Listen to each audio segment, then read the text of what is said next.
6 months had passed since the meeting about New Sol, and things had gotten much worse.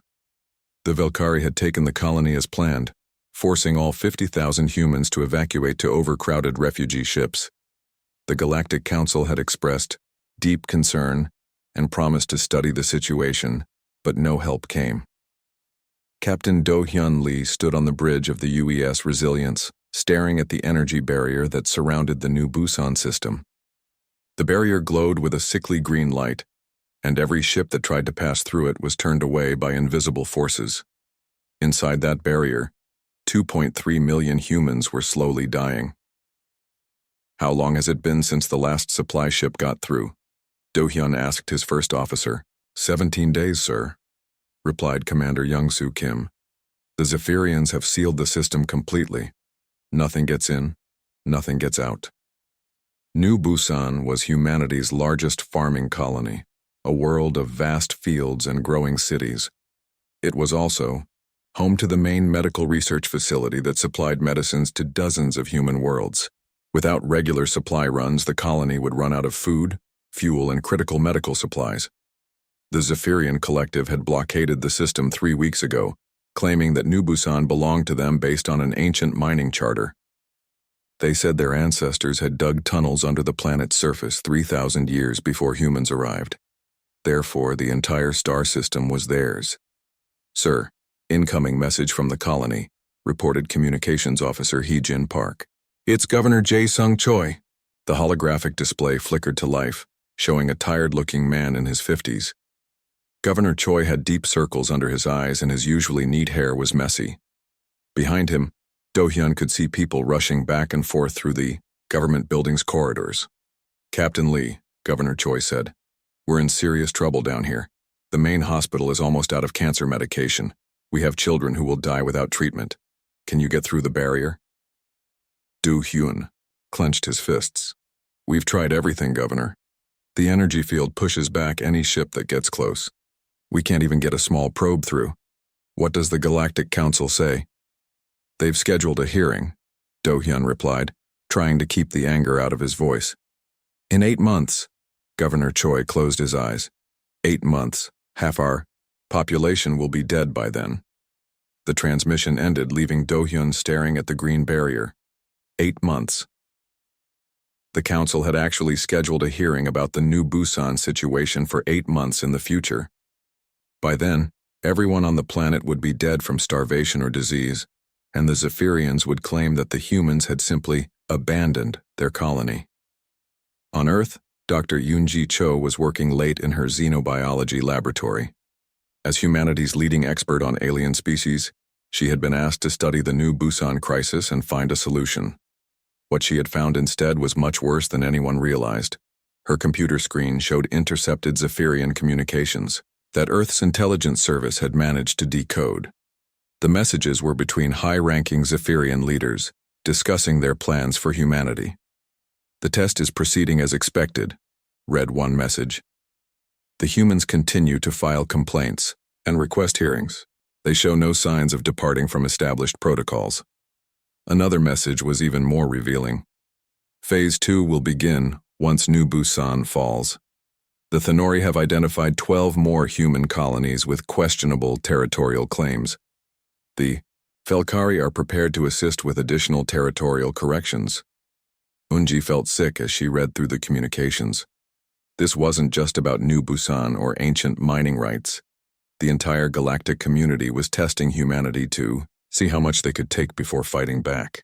Every problem, every attack, every legal challenge was part of a coordinated plan to see if humans would break, submit, or find some way to fight back. The worst part was the final message in the intercepted communications. "If the humans continue to follow galactic law and diplomatic procedures, we can eliminate their presence in the outer sectors within 5 years. The resources of their worlds will be redistributed among the established species. 5 years. The aliens plan to destroy human civilization in 5 years, one legal challenge at a time." Yoonji reached for her secure communicator and called Admiral Tae-ho Yoon at Earth Command. "Admiral," she said when his face appeared on the screen, "I've found something you need to see immediately." An hour later, Admiral Yoon was in her laboratory, reading through the intercepted messages. His face grew darker with each line of text. When he finished, he was quiet for a long time. "How confident are you in these translations?" he asked finally. "Completely confident," Yoonji replied. "I've had 3 different teams verify them independently. This is real, Admiral. The entire galaxy is conspiring to destroy us." Admiral Yoon nodded slowly. "And they think we'll just keep filing complaints while they murder our people." "They don't understand us," Yoonji said. "They've been playing these political games for so long that they've forgotten what real war looks like. They think every species will choose survival over fighting. They're wrong," Admiral Yoon said simply. The next day, Captain Do-hyun Lee received new orders that changed everything. The message came directly from Earth Command, encrypted with the highest security codes. When he read it, he had to read it twice to make sure he understood correctly. "All Resilience crew members to battle stations," he announced over the ship's communication system. "We have new orders from Earth Command." His crew had been expecting another diplomatic mission, maybe an attempt to negotiate with the Zephyrians. Instead, Do-hyun was ordered to return to Earth immediately to take command of something called Operation Reminder. As the Resilience jumped into hyperspace, leaving the new Busan system behind, Do-hyun wondered what Earth Command was planning. The orders had been brief, but clear. "Diplomatic solutions have failed. You are authorized to remind the galaxy why humans don't stay victims for long." Back on New Busan, people were starting to die. The main hospital had run out of heart medication, and 3 elderly patients had died overnight. The children's cancer ward was rationing pain medicine. Governor Choi stood at his office window, looking up at the green energy barrier that surrounded his world like a cage. His aide, a young man named Seung-ho Park, entered with the daily reports. "Sir, we've lost contact with the farming settlements. In the northern continent, their power grid is failing." "How long until complete system collapse?" Governor Choi asked. 2 weeks, maybe 3, Seung-ho replied. "After that, we won't be able to maintain life support in the cities." Governor Choi had sent dozens of messages to the Galactic Council pleading for help. The responses were always the same. "Your concerns have been noted and will be addressed at the appropriate time through proper channels." Proper channels. Appropriate time. While his people died, the aliens were concerned about following the correct bureaucratic procedures. Meanwhile, on the council station, Ambassador Hyun-woo Kim was being replaced. His replacement had arrived that morning. Admiral Jin-suk Wang, a woman with steel-gray hair and cold eyes who had spent 30 years in Earth's military before joining the diplomatic corps.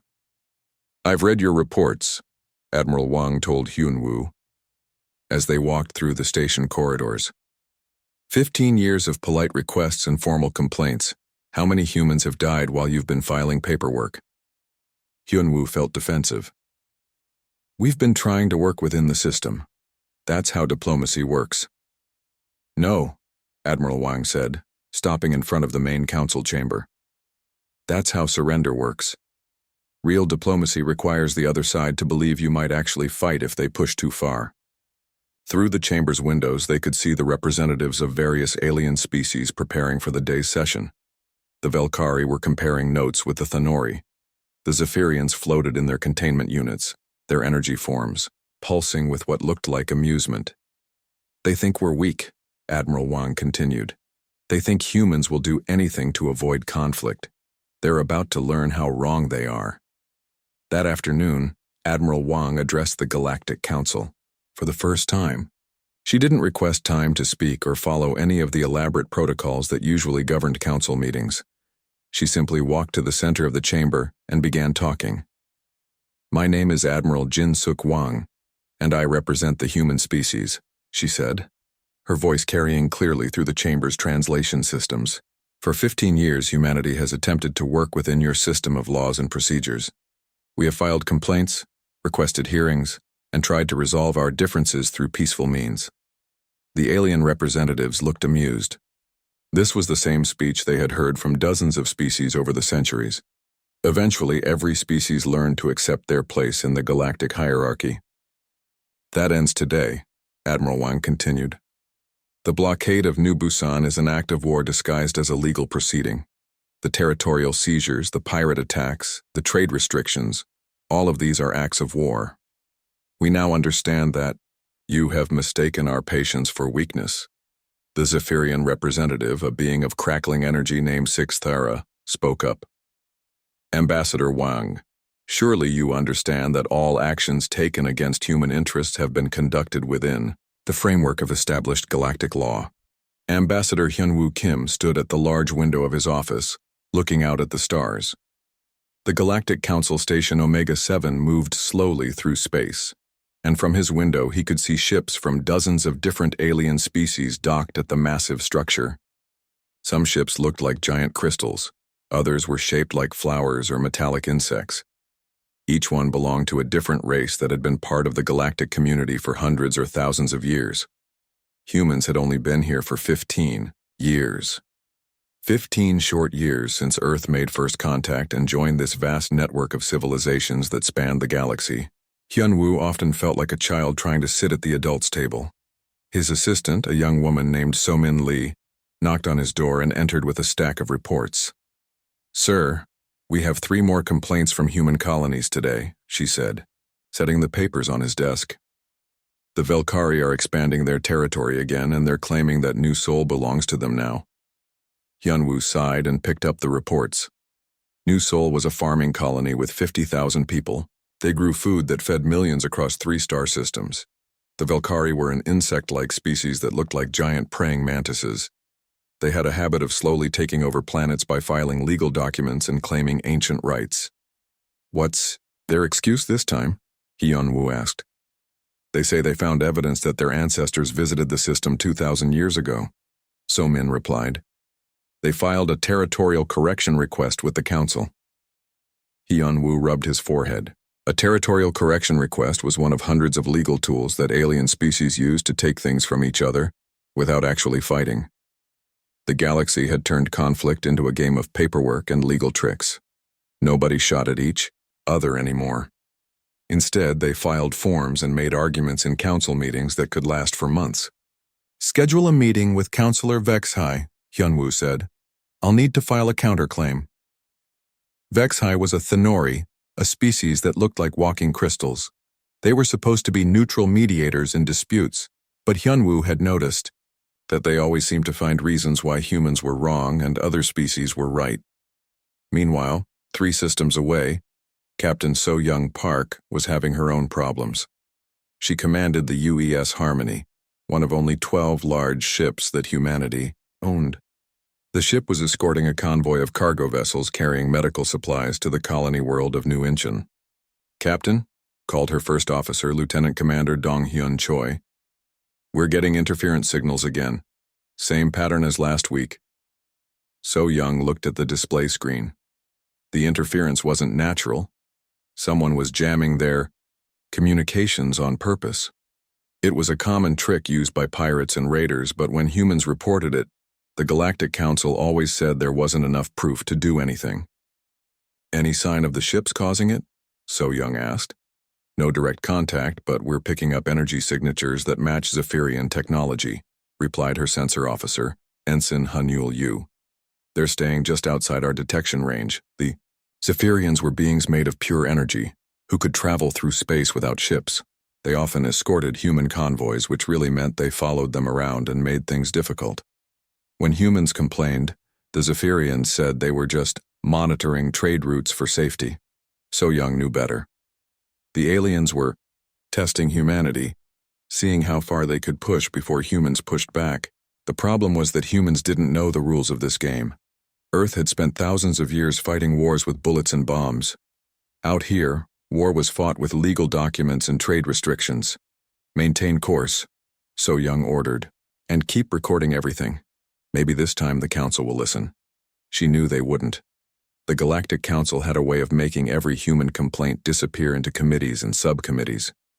They would study the issue, form a working group, and schedule hearings that never seemed to reach any conclusions. Back on the council station, Hyunwoo was meeting with Councillor Vexhai in one of the formal meeting rooms. The room was designed to accommodate dozens of different alien body types with adjustable gravity, atmosphere, and seating arrangements. Vex-High's crystal body reflected the light in strange patterns as he moved. "Ambassador Kim," Vex-High said in his musical voice, "I understand you wish to discuss the Velkari territorial claim." "The Velkari are trying to steal a human colony," Hyunwoo said directly. 50,000 people live on New Seoul. They've been there for 8 years, building farms and homes. The Velkari can't just decide they own it. Vex-High's crystal body shifted slightly, which Hyunwoo had learned meant the alien was thinking. "The Velkari have provided archaeological evidence of prior claims. Under Galactic Law Section 4847, prior historical presence grants territorial rights." 2,000 years ago, Hyunwoo said, before humans even knew there were other species in the galaxy. How can that count? "Time does not diminish legitimate claims, Ambassador," Vex-High replied. "Perhaps humanity should have researched planetary histories more carefully before establishing colonies." This was always how it went. No matter what problem humans brought to the Council, there was always some ancient law or obscure regulation that justified whatever the aliens wanted to do. It was as if the entire legal system was designed to keep humanity in its place. "What would it take to resolve this?" Hyunwoo asked. "The Velkari might accept compensation," Vex-High said. "Perhaps exclusive trading rights to 3 other human systems plus mineral extraction rights on New Seoul itself." Hyunwoo stared at the crystal being.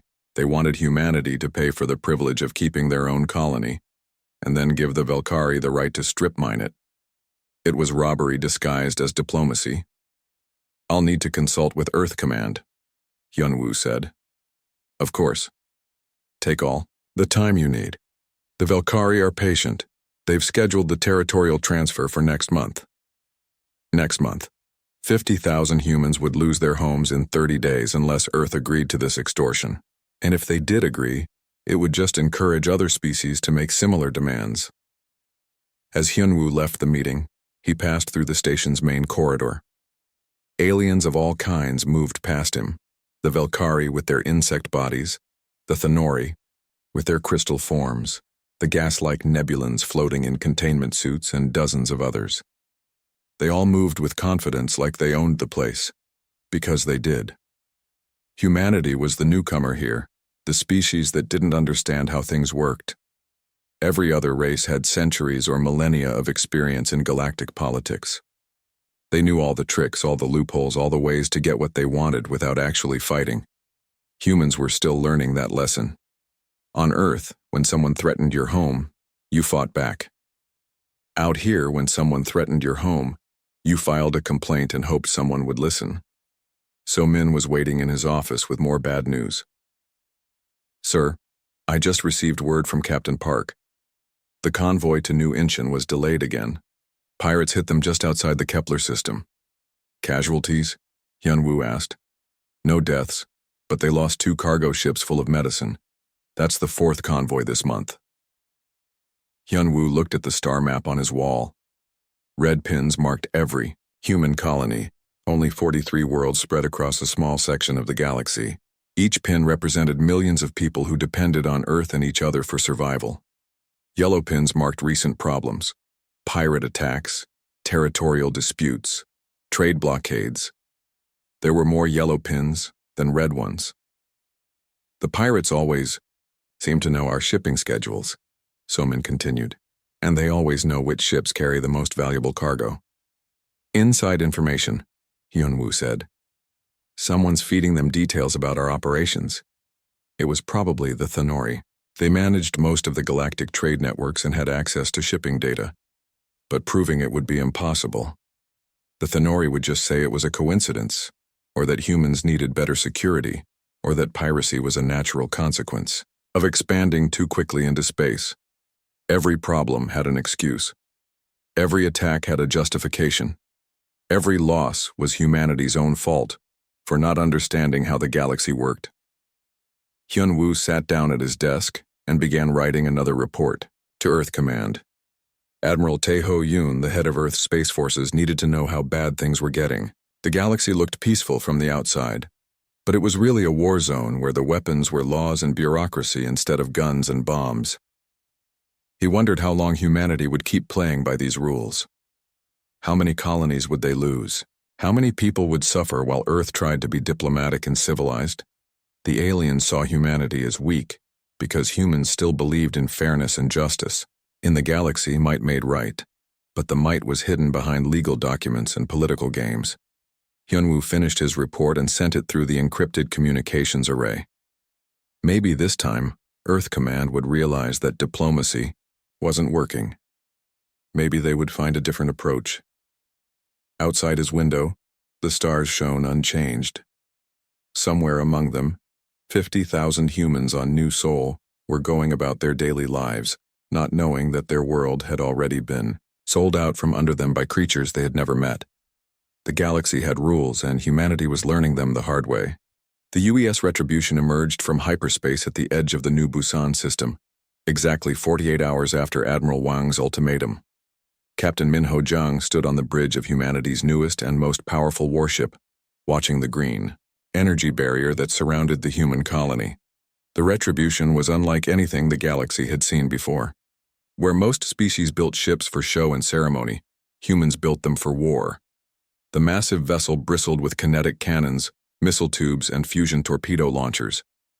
It had been designed by people who understood that sometimes diplomacy required a very large stick. "Captain," reported his tactical officer, Lieutenant Commander Haewon Shin, "sensors are detecting 17 Zephyrian energy entities maintaining the blockade. They're arranged in a defensive sphere around the planet." "Any response to our hails?" Captain Zhang asked. "Yes, sir. The Zephyrian leader is demanding that we withdraw immediately. They're saying we're violating galactic law by bringing weapons into a disputed system." Captain Zhang almost smiled. Even now, facing humanity's most advanced warship, the Zephyrians were still talking about laws and regulations.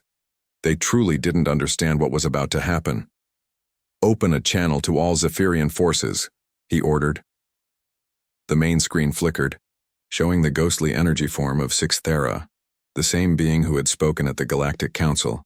The Zephyrians' energy field pulsed with what humans had learned was their version of amusement. "Captain Zhang," Sixthera said, "I must protest your presence here. This system is under legitimate Zephyrian control, and your military vessel has no authority to interfere with our operations." "Sixthera," Captain Zhang replied calmly, "you have been blockading a human colony for 21 days. 230 people have died from lack of medical supplies. You have 12 hours to withdraw your forces and remove the energy barrier." The Zephyrian's energy field flickered in what might have been confusion. "Captain, surely you understand the proper procedures for territorial disputes. The Galactic Council has scheduled a hearing to address this matter. Until then, we maintain our legal right to control this system." "The hearing is scheduled for 8 months from now," Captain Zhang said. "By then, everyone on New Busan will be dead. That makes this attempted genocide, not a territorial dispute." "That is a very serious accusation," Sixthera replied. "Perhaps you should file a formal complaint with the appropriate authorities." Captain Zhang was quiet for a moment, looking at the energy being on his screen. The Zephyrian honestly didn't understand. After 4 centuries of playing legal games instead of fighting real wars, they had forgotten what military force actually meant. "I have a better idea," Captain Zhang said. 12 hours, Sixthera. Remove the blockade or we'll remove it for you." The transmission ended. Around the human fleet, the Zephyrian energy entities began moving into tighter defensive positions. They were preparing to resist, but they were doing it the way they had always done everything, through displays of force meant to intimidate rather than actual combat. 12 hours later, the blockade was still in place. On New Busan, another 18 people had died overnight, including a 5-year-old girl who needed medicine that was sitting in cargo ships just outside the energy barrier. Captain Yang received a final transmission from the Zephyrian leader. "Captain, we have consulted with the Galactic Council, and they have confirmed our legal authority in this matter. We suggest you withdraw before this situation escalates unnecessarily." "Sixthera," Captain Zhang replied. "The situation escalated the moment you decided to murder our civilians. You've had your 12 hours. Now you get to see what happens when humans stop being polite." The Retribution's main guns opened fire. The first salvo of kinetic rounds struck the Zephyrian energy entities like hammers hitting glass. The rounds had been specially designed with electromagnetic disruptors that could damage energy-based life forms. 3 Zephyrians simply vanished, their energy patterns scattered across space. The surviving Zephyrians tried to fight back, launching streams of superheated plasma at the human ships. But they had no experience with real combat. Their attacks were unfocused and poorly coordinated, designed more for intimidation than actual damage. The human escort destroyers, commanded by officers trained in centuries of human warfare, moved with deadly precision. Commander Haiwan Shin led the destroyer squadron in a flanking maneuver that scattered the Zephyrian formation. Within 30 minutes, the blockade was broken, and the energy barrier around New Busan collapsed. But Captain Zhang wasn't finished. The Zephyrians had killed over 200 human civilians, and under human law, that meant they had committed an act of war. The Retribution and its escorts began systematically destroying every Zephyrian military installation in the system. "Captain," his communications officer called out, "we're receiving desperate hails from the surviving Zephyrians. They're saying, we need to follow proper protocol for military engagements." "What protocol is that?" Captain Zhang asked. "According to them, we're supposed to file a notice of intent to use force, wait for Galactic Council approval, and then limit ourselves to proportionate response measures." Captain Zhang looked at his tactical display. The Zephyrian installations were heavily shielded but had no real weapons. They had been built for show, not for actual combat against an enemy that shot back. "Tell them that protocol ended when they starved our children," he said. "Continue the attack." The battle, if it could be called that, lasted 6 hours. By the end, every Zephyrian military base in the system had been reduced to glowing debris. The few surviving Zephyrian entities fled into deep space, their energy forms flickering weakly. Within hours of the battle's end, supply ships were landing on New Busan. Medical supplies, food, and fuel flowed to the colony that had been on the edge of collapse. Governor Jae Sung Choi stood at the spaceport, watching the ships unload, tears running down his face. The galaxy watched in stunned silence. For the first time in 4 centuries, someone had actually fought a real war instead of playing diplomatic games. The news spread through every alien communication network, from the Thenori crystal cities to the Valkyrie hive worlds. On the Galactic Council station, emergency sessions were being called. Representatives from dozens of species gathered to discuss what they were calling the human crisis. "This is unprecedented," declared Councillor Vexhai. "No species has used military force to resolve a territorial dispute in over 400 years. The humans have violated every principle of civilized galactic society." The Valkyrie representative, a insectoid being named Krixtar, clicked his mandibles nervously. "Perhaps we should reconsider our own territorial expansion plans. If the humans are willing to fight over New Busan, they might fight over other worlds as well." "The humans are clearly unstable," said a representative of the aquatic Nethvar. "They respond to legal proceedings with violence. How can we negotiate with beings who don't understand the basic principles of civilized discourse?" What none of them seemed to understand was that humans understood those principles perfectly. They had simply realized that the civilized discourse was a mask for systematic oppression and slow-motion genocide. Admiral Jin Suk Wang addressed the emergency council session the next day. The chamber was packed with representatives from every major species, all of them demanding explanations for humanity's aggressive behavior. "You want to know why we fought?" Admiral Wang asked, looking around the chamber. "Because you gave us a choice between watching our people die and breaking your precious rules. That's not really a choice at all." "But surely you understand," said Councillor Vexhai, "that military action creates a dangerous precedent. If every species resolves disputes through violence, we will return to the chaos of the ancient wars." Admiral Wang nodded. "You're absolutely right. Military action is dangerous. That's why we tried diplomacy for 15 years. We filed your complaints, attended your hearings, and followed your procedures. And while we were being civilized, you systematically destroyed our colonies and murdered our civilians." Those were legitimate legal actions, protested the Zephyrian representative, a different entity since Sixth Era had been killed in the battle. All territorial adjustments were conducted according to established protocols. Protocols, Admiral Wang repeated. You had protocols for genocide as long as it was done slowly and with the proper paperwork. The chamber erupted in angry voices. Representatives from dozens of species began shouting at once, demanding that humanity be sanctioned, expelled from the galactic community, or forced to accept proper oversight of their military forces. Admiral, Wang waited for the noise to die down before speaking again. Let me make something very clear. The New Busan incident was not an isolated response, it was a message. Any species that attacks human colonies, threatens human citizens, or tries to steal human territory will face immediate military retaliation. That's a declaration of war against the entire galactic community, said the Velkari representative. No, Admiral Wang replied. It's a declaration that we will defend ourselves. For 4 centuries, you've had a system that allowed the strong to prey on the weak as long as they used lawyers instead of soldiers. That system is broken, and we're not going to pretend it works anymore.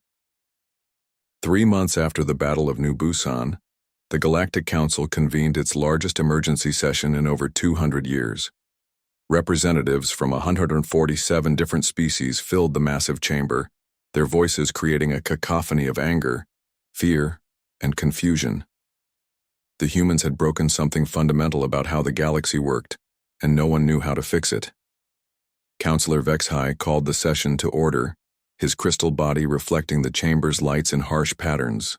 We gather today to address the growing crisis of human militarism and its threat to galactic stability.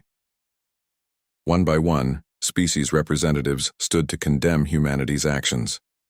The aquatic Nethvar complained that human patrol ships were interfering with their traditional harvesting routes, which everyone knew meant piracy. The gaseous Helixani protested that humans were demanding unreasonable safety standards for trade routes that had been perfectly acceptable for centuries. The Velkari representative, Krixtar, spoke for nearly an hour about humanity's barbaric disregard for established territorial protocols. He carefully avoided mentioning that the Velkari had quietly abandoned their plans to claim 12 more human colonies after seeing what happened at New Busan. Finally, Admiral Jin-Suk Wang was given time to respond. She walked to the center of the chamber, looking around at the assembled aliens with cold eyes. You want to talk about threats to galactic stability? She said. Let's talk about stability.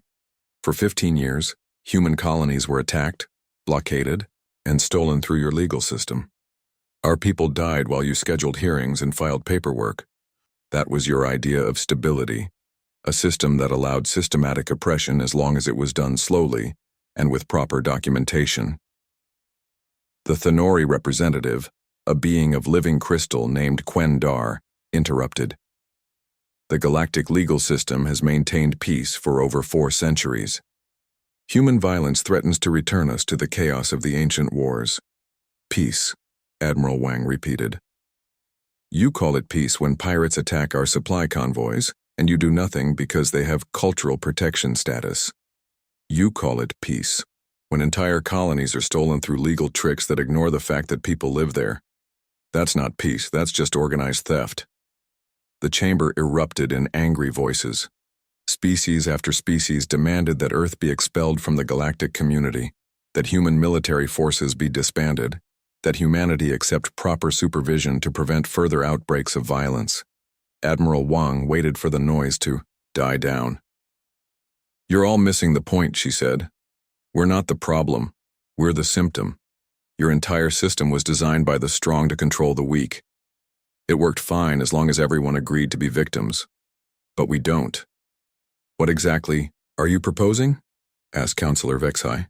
We're not proposing anything, Admiral Wang replied. We're telling you how things are going to work from now on. Any attack on human territory will be met with immediate military response. Any threat to human civilians will be treated as an act of war. Any species that wants to trade with us will do so as equals, not as our masters. The Zephyrian representative, still bitter about their defeat at New Busan, flickered with angry energy. You cannot simply ignore galactic law whenever it inconveniences you. Watch us, Admiral Wang said simply. The session ended without any resolution. The aliens had expected humans to back down when faced with the united opposition of the galactic community. Instead, humanity had essentially declared independence from the entire system of laws and treaties that held the galaxy together. But the real test was coming. Unknown to the humans, the Velkari Syndicate had decided to test humanity's resolve. They had carefully planned an attack on New Jeju, a small mining colony with only 30,000 inhabitants. It would be a minor territorial adjustment, conducted according to proper protocols. If the humans fought back, the Velkari could claim they were just defending their legal rights. The attack began 3 days after the council session. Velkari military ships surrounded New Jeju, demanding that the human colonists evacuate immediately to make room for rightful Velkari citizens. They expected a few months of legal challenges, some diplomatic protests, and eventually a negotiated settlement that gave them half the planet's mineral resources. What they got instead was General Kyung-Soo Han and the 3rd Human Expeditionary Force.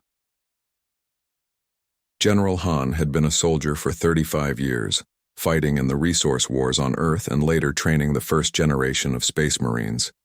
He was a small, quiet man who spoke softly and smiled often. His soldiers would have followed him into a black hole if he asked them to. The 3rd Expeditionary Force arrived in the New Jeju system 18 hours after the Velkari attack began. Unlike the energy-based Zephyrians, the Velkari were a physical species with traditional military ships and weapons. They had expected a real fight, not the one-sided slaughter they had experienced at New Busan. They were wrong. The Velkari military had been designed for the galaxy's style of civilized warfare. Impressive displays of force followed by negotiated settlements. Their ships were beautiful works of art, covered in ceremonial decorations and equipped with weapons meant more for show than actual combat. Human ships, on the other hand, were built by a species that had spent millennia perfecting the art of killing each other efficiently. They were ugly, functional, and absolutely lethal. The space battle lasted 4 hours. When it was over, the Velkari fleet was scattered debris floating around New Jeju, and General Han was preparing to land ground forces on the planet's surface. This was where the galaxy learned something new about humans. The Velkari had established military bases on New Jeju's surface, using human civilians as shields. In the old system, this would have led to months of negotiations about proportionate response and civilian protection protocols. Instead, Colonel Yujin Nam led her Marines in precision strikes that neutralized Velkari forces, while protecting every single human civilian. The Marines used non-lethal weapons when possible, established field hospitals for wounded enemies, and made sure that Velkari civilians on the planet were treated with the same care as humans. The Velkari military, which had never faced an enemy willing to actually fight, collapsed in 3 days. But what shocked the galaxy wasn't the speed of the human victory. It was how the humans won. In 4 centuries of civilized warfare, no one had ever seen anything like the human approach to combat. They fought with a combination of ruthless efficiency and strict moral codes that the aliens couldn't understand. Humans would destroy an enemy military base without hesitation, then spend days setting up medical facilities to treat the wounded enemies.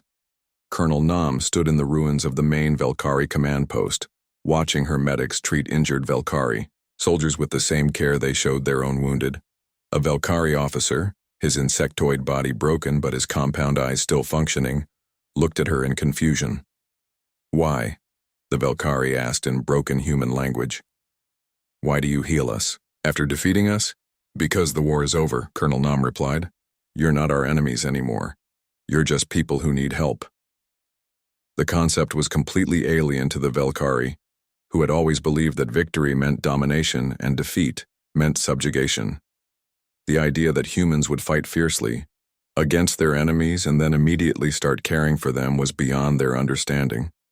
News of the New Jeju campaign spread through the galaxy faster than light-speed communications. For the first time, Aliens began to understand that human violence wasn't random brutality. It was warfare conducted according to principles that the galaxy had never seen before.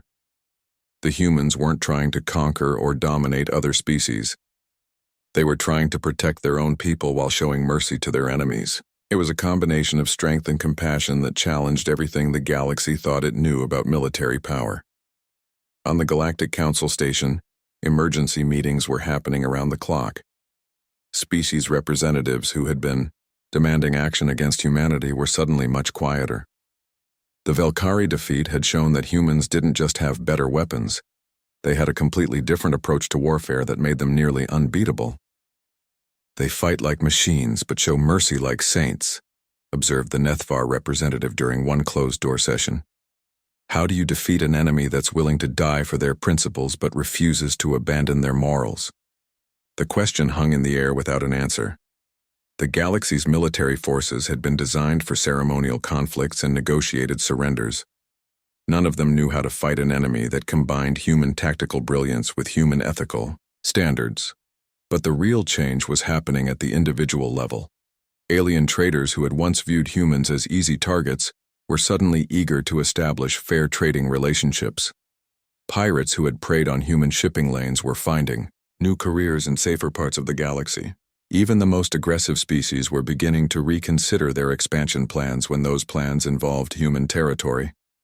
Dr. Yunji Cho, monitoring alien communications from Earth, noticed the shift immediately. "They're scared," she reported to Admiral Taeho Yoon during their weekly briefing. "Not just of our weapons, but of what we represent." 1 year had passed since the Battle of New Busan, and the galaxy was a different place. The old system of elaborate diplomatic games and legal theft had crumbled, replaced by something unprecedented in 4 centuries of galactic history. Actual peace based on mutual respect rather than fear. Director Sunmi Kwan stood at the window of her office aboard the new human diplomatic station, watching ships from dozens of species come and go. Unlike the old Galactic Council station, this facility buzzed with genuine activity. Alien representatives weren't here to file complaints or manipulate legal loopholes. They were here to conduct real business with real consequences. Her assistant, Commander Young-hee Kim, entered with the daily reports. "Ma'am, we have 17 new trade agreements pending approval, 5 requests for human military protection, and 3 applications from minor species wanting to establish embassies." Sunmi smiled as she reviewed the documents. The Human Diplomatic Corps had grown from a small embassy to the most influential organization in galactic politics. Species that had once dismissed humanity as naive newcomers now competed for Earth's attention and alliance. "What's the status on the Rigel situation?" Sunmi asked. "The pirates withdrew completely," Young-hee replied. "Captain Woojin Park and the UES Peacekeeper didn't even need to fire a shot. The raiders saw human ships approaching and decided to find easier targets. Captain Park commanded the flagship of the Human Defense Fleet, which now patrolled regions of space that had been lawless for centuries. The mere presence of human ships was enough to deter most criminal activity. Pirates and raiders had learned that humans didn't negotiate with people who preyed on civilians, but the real change wasn't just in military power. It was in how the galaxy conducted its daily business. The old system of might makes right, disguised as legal procedure, had given way to straightforward negotiations between equals. In the former Velkari territory, Governor Huan Su Li was overseeing the reconstruction of worlds that had been devastated by centuries of Velkari expansion. The insectoid species had been forced to return dozens of colonies they had stolen through legal manipulation, but rather than being destroyed, they were being integrated into a new system of cooperative government. "The Velkari are adapting better than expected," Governor Li reported during his weekly call to Earth Command. "Their workers are excellent at terraforming projects, and their leaders are finally learning that cooperation is more profitable than conquest." It hadn't been easy. The Velkari Hive Queen, Zixandra, had initially refused to accept human authority over her species' former territories. She had expected the humans to behave like every other galactic power, taking what they wanted and imposing their will through force. Instead, She found herself in a series of meetings with Admiral Jin-Suk Wang that completely changed her understanding of how power could be used. "You defeated us," Zixandra had said during their first negotiation. "According to galactic law, our territories now belong to you. When will you begin relocating our population?" Admiral Wang had looked at the insectoid queen with genuine confusion. "Relocate your population? Why would we do that?" "Because that is what victory means," Zixandra replied. "The strong take from the weak. You are strong, we are weak. You will take our worlds and we will find new ones or die trying." "That's not how we do things," Admiral Wang said. "You attacked us, we stopped you, and now we need to figure out how to live as neighbors instead of enemies." The concept had been completely alien to Zixandra. In her experience, warfare ended with either total victory or total defeat. The idea that humans would win a war and then immediately start working toward a peaceful solution was beyond her understanding. But she learned. Over months of negotiations, the Velkari territories were reorganized into autonomous regions with human oversight. Worlds that had been stolen from other species were returned to their original inhabitants. Velkari military forces were integrated into local defense fleets under human command. Most importantly, the Velkari people discovered something they had never experienced before: security. Under their own government, they had lived in constant fear of attacks from neighboring species or internal power struggles. Under human protection, they could focus on building rather than conquering. The transformation wasn't limited to former enemies. The Thenori Empire, which had spent centuries manipulating galactic trade to their advantage, found themselves dealing with humans who refused to play economic games. Emperor Keithvar had tried to impose traditional Thenori trade restrictions on human commerce, expecting the usual months of negotiations and eventual human concessions. Instead, he received a simple message from Director Sun Mi Quan: "We'll trade with you as equals, or we won't trade with you at all." The Thenori economy, built on extracting profits from weaker species, couldn't survive without human resources and technology. Within weeks, Kethvar was agreeing to trade agreements that would have been unthinkable under the old system. Agreements where both sides benefited equally. But perhaps the most significant change was happening among the galaxy's smaller species, the ones who had been victims of the old system for centuries. Ambassador Ji-Hoon Seo stood at the podium in the rebuilt Galactic Assembly, welcoming the Citari Collective to full membership in the galactic community. The Citari were an aquatic species whose homeworld had been under threat from raiders for over 2 centuries. Under the old system, they would have waited decades for proper diplomatic resolution while their people died. Under humanity's protection, the raider threat had been eliminated in 1 week. "The Citari people have endured much," Ambassador Seo said to the assembled representatives. "They have shown courage in the face of adversity and wisdom in the face of temptation. They have earned their place among the stars not through conquest or manipulation, but through perseverance and hope."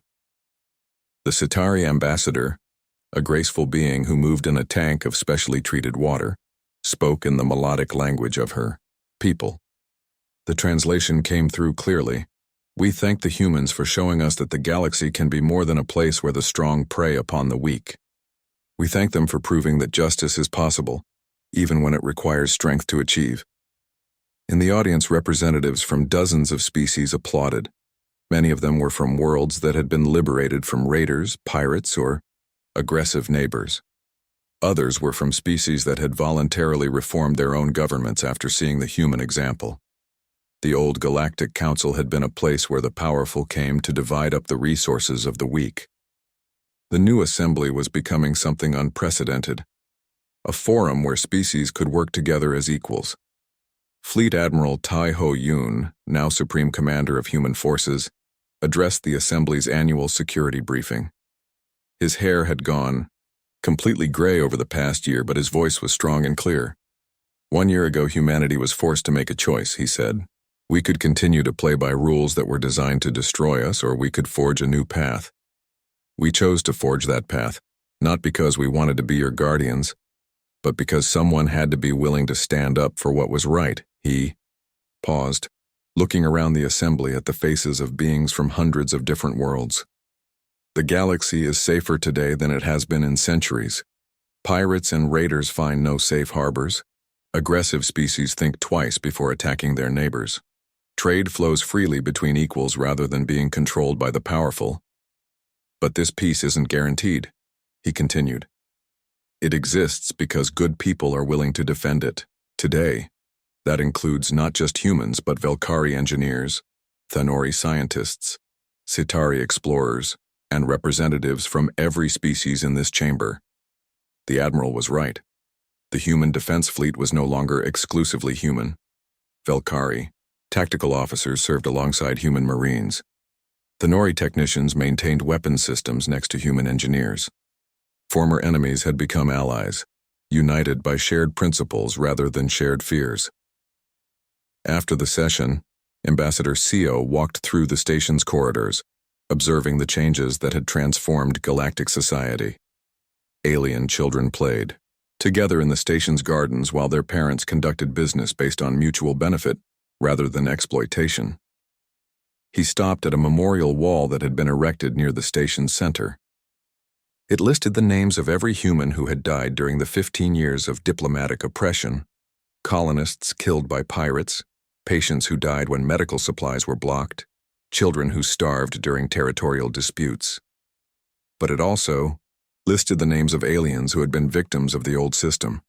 Qatari killed by raiders, Nethvar enslaved by pirates, even Velkari civilians who had died in the power struggles that the old legal system had encouraged. They didn't die for nothing, said a voice behind him.